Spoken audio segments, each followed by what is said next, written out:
ഉദ്ഘാടനം കഴിഞ്ഞ 2 മാസത്തിനുള്ളിൽ ഡൽഹി ഡെറാഡൂൺ എക്സ്പ്രസ് വേയിൽ വിള്ളലുണ്ടായിരിക്കുന്നു. 12,000 കോടി രൂപ ചെലവിൽ നിർമ്മിച്ച റോഡിലാണ് വിള്ളലുണ്ടായത്. വിഷ്ണു പ്രസാദ് വിവരങ്ങളുമായിട്ടുണ്ട്. വിഷ്ണു, ഇത് നമ്മൾ സാധാരണ ഇവിടെയൊക്കെയുള്ള റോഡുകളിൽ ഇങ്ങനെ വിള്ളൽ ഉണ്ടാകുമ്പോൾ ഇതെന്ത് അവസ്ഥയാണെന്ന് ചോദിക്കാറുണ്ട്. ഇത് ഈ പറയും പോലെ വളരെ വലിയ ഒരു പദ്ധതി, അത് കുറെ ദീർഘവീക്ഷണത്തോടു കൂടിയും ഒപ്പം തന്നെ ദീർഘകാല അഭിലാഷം എന്നോടൊക്കെ നടപ്പിലാക്കിയതായിരുന്നു. എന്താണ് സംഭവിച്ചത്? വിള്ളലിനെ പറ്റി എന്തെങ്കിലും വിശദീകരണം ഇപ്പോൾ NHAയുടെ ഭാഗത്തും ഉണ്ടാവുന്നുണ്ടോ?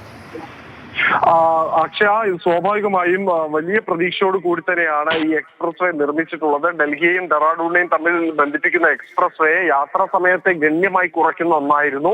പക്ഷെ ഈ ഉദ്ഘാടനം ഉൾപ്പെടെ വലിയ രീതിയിലുള്ള ഒരു പ്രൊമോഷനാണ് കേന്ദ്ര സർക്കാർ ഇതിനുവേണ്ടി നൽകിയിട്ടുണ്ടായിരുന്നത്. മാധ്യമങ്ങളിൽ ഉൾപ്പെടെ വലിയ വാർത്തയായിരുന്നു, വലിയ പരസ്യങ്ങളായിരുന്നു.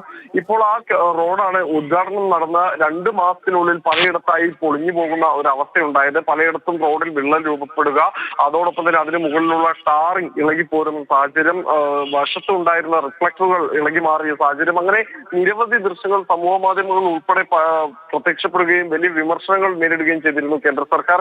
ഇപ്പോൾ എന്തായാലും ദേശീയപാത അതോറിറ്റി ആ വിള്ളലുകൾ അടയ്ക്കാനുള്ള നടപടികൾ ആരംഭിച്ചിട്ടുണ്ട്. ഈ കേടുപാടുകൾ തീർത്തിട്ടുണ്ട് എന്നാണ് ദേശീയപാത അതോറിറ്റി തങ്ങളുടെ എക്സിലെ ഔദ്യോഗിക ഹാൻഡിലൂടെ അറിയിച്ചിട്ടുള്ളത്. പക്ഷെ അതേസമയം തന്നെ ആളുകൾക്ക് ഇപ്പോൾ ഇതുമായി ബന്ധപ്പെട്ട് വലിയ സുരക്ഷാ ആശങ്ക ഉയരുന്നുണ്ട്. കാരണം പലയിടത്തും എലിവേറ്റഡ് ഹൈവേ ആയി കടന്നു പോകുന്ന പാതയിൽ ഇത്തരത്തിൽ ഗുരുതരമായ നിർമ്മാണത്തിൽ പ്രശ്നങ്ങളുണ്ടെങ്കിൽ അത് വലിയ അപകടങ്ങൾ ഉണ്ടാക്കുമോ എന്ന ആശങ്ക ജനങ്ങൾക്കുമുണ്ട്. അക്ഷയ. ശരി, വിഷ്ണുപ്രസാദാണ് വിവരങ്ങൾ നമുക്ക് നൽകുന്നത്. നമുക്ക് ആ ദൃശ്യങ്ങളിൽ കാണാം. വിഷ്ണു സൂചിപ്പിച്ച പോലത്തെ വിള്ളൽ എത്രമാത്രം ഉണ്ടായിട്ടുണ്ട് എന്ന്. വിഷ്ണു സൂചിപ്പിച്ചതുപോലെ വലിയ സ്വപ്ന പദ്ധതി എന്നോണമായിരുന്നു ഡൽഹി ഡെറാഡൂൺ എക്സ്പ്രസ് വേ അത് തയ്യാറാക്കിയിരിക്കുന്നത്. അത് മോദിയുടെ കാലഘട്ടത്തിലെ സുവർണമായിട്ടുള്ള പദ്ധതികളിൽ ഒന്നാണ്. സുവർണ കാലഘട്ടം എന്ന് അടയാളപ്പെടുത്തുമ്പോൾ ഏറ്റവും പ്രധാനപ്പെട്ട എടുത്തു പറഞ്ഞ ഒന്നുകൂടിയായിരുന്നു ഈ റോഡ് എന്ന് പറയുന്നത്. അവിടെയാണിപ്പോൾ വിള്ളലുകൾ രൂപപ്പെട്ടിരിക്കുന്നത്.